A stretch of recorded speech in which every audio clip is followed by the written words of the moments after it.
नहीं मतलब मैं मेरी बात नहीं कर रहा हूँ, मैं सभी बार्सिलोना के फैंस की बात कर रहा हूँ। हम अपने आप को क्या समझते हैं? हम अपने आप को समझते क्या है? मैड्रिड फैंस कुछ जीते नहीं हैं।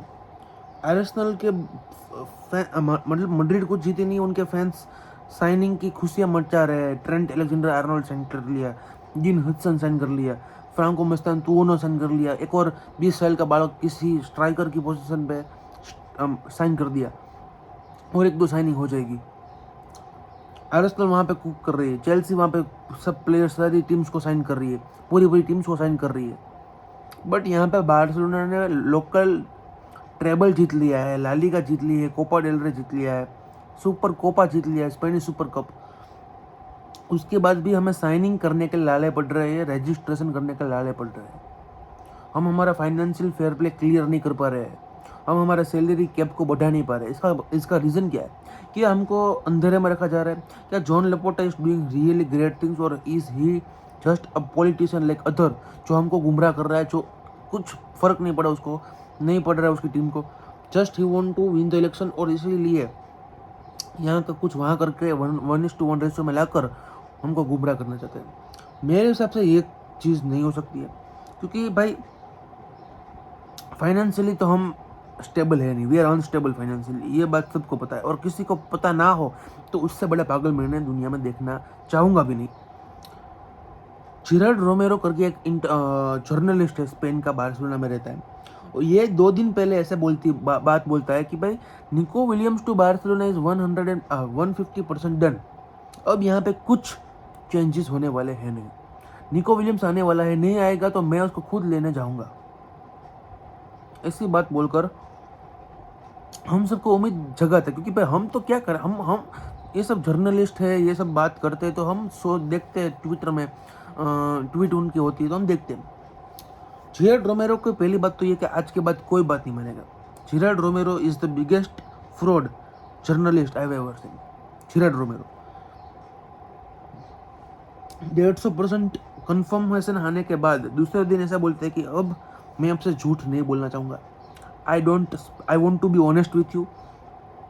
The negotiations for Nico Williams is stalled, completed. Negotiations जो हो रहे थे वो भी पोज हो गए, मतलब कि ख़त्म नहीं हो गए, नॉट, ये deal is not collapsed yet, और कोलैप्स हो गए भी नहीं मेरे सर, क्योंकि भाई मुझे लगता है कि निको विलियम्स टू बार्सिलोना साइनिंग हो जाएगी एंड एंड। बट अगर नहीं होती है तो ये इसी वजह से नहीं होगी क्योंकि हम फाइनेंशियली स्टेबल नहीं है। क्यों? हम 62 मिलियन का रिलीज क्लोज तो पे कर सकते हैं, और वो हम कर देंगे एक आध हफ्ते के अंदर।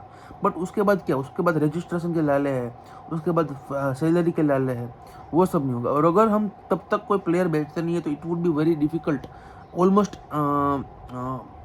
एट द एज, कि भाई हम निको विलियम को साइन कर पाएंगे कि नहीं। बट ये जिराल्ड रोमेरो का नामक जर्नलिस्ट ये बोलता है, एक दिन 150% डन हो गया, दूसरे दिन बोलता है I want to be honest, negotiations are stalled but I think Nico Williams will come to Barcelona, ये वो ये सब। तो हमको क्या सोचने कभी?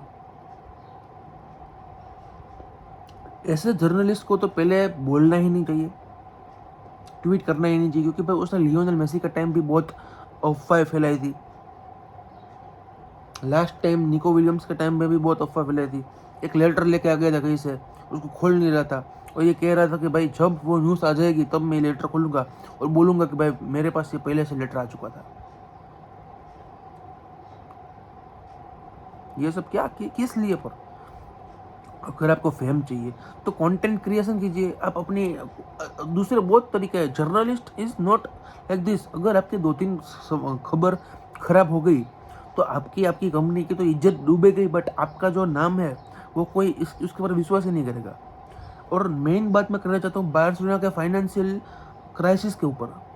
हम ट्रॉफीज जीत रहे हैं, हमने 2023 की ला लीगा जीत ली, उसके बाद ये फाइनेंशियल प्रॉब्लम तो 2019-20 का है, और उसके बाद हमको बहुत ज़्यादा प्रॉब्लम नहीं पड़े। ये कोरोना का फाइनेंशियल प्रॉब्लम है।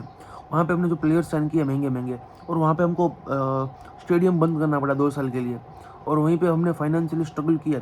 वो सब जो लोन्स है, वो सब जो डेप्ट है, वो सब है। बस 2021-22 सीजन से सब कुछ on the verge of everything is good financially, but ये जो डेप्ट है वो उस टाइम का अभी तक नहीं भरा हमने।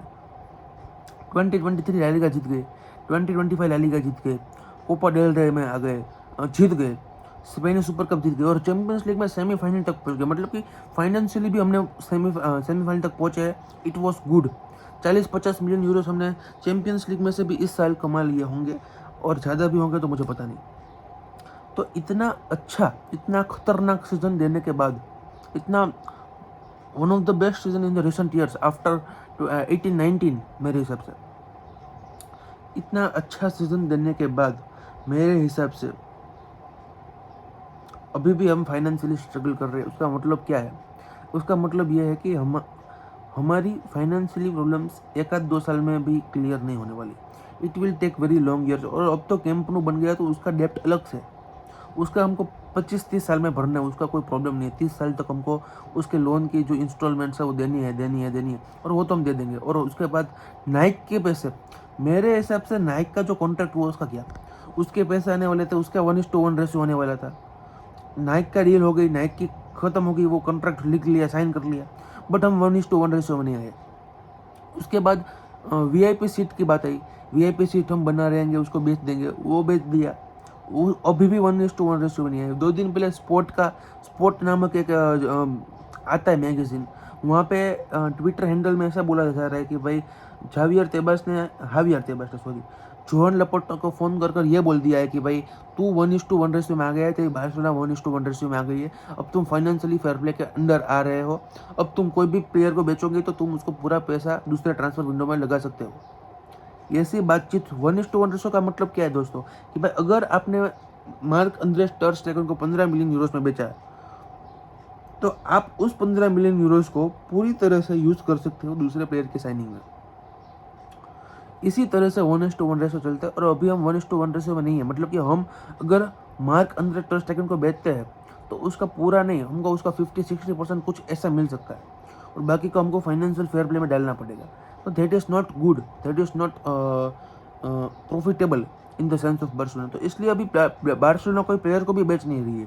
दे आर वेटिंग कि भाई अगर वो 1:1 रेशियो में आ जाए, जो कि मेरे हिसाब से आ जाएंगे, it is just a matter of time, legal formality और ये सब, but it is very late कि भाई you are the level of club, at the level of Barcelona club, football club Barcelona, और आप इतना लेट 1:1 रेशियो में आते हो। मेरे हिसाब से 2024 में आपको 1:1 रेशियो में आ जाना चाहिए था, बट अब 25 में ला लीगा जीतने के बाद भी इतनी देर से 1-1.5 महीने पहले हम ला लीगा जीत गए थे, बट उसके 1-1.5 महीने तक अभी भी हम लीगल फॉर्मेलिटीज और ये सब कैंप नो के वीआईपी सीट्स बेच रहे हैं, कोई नहीं ले रहा है हमारी सीट, ये सब चल रहा है।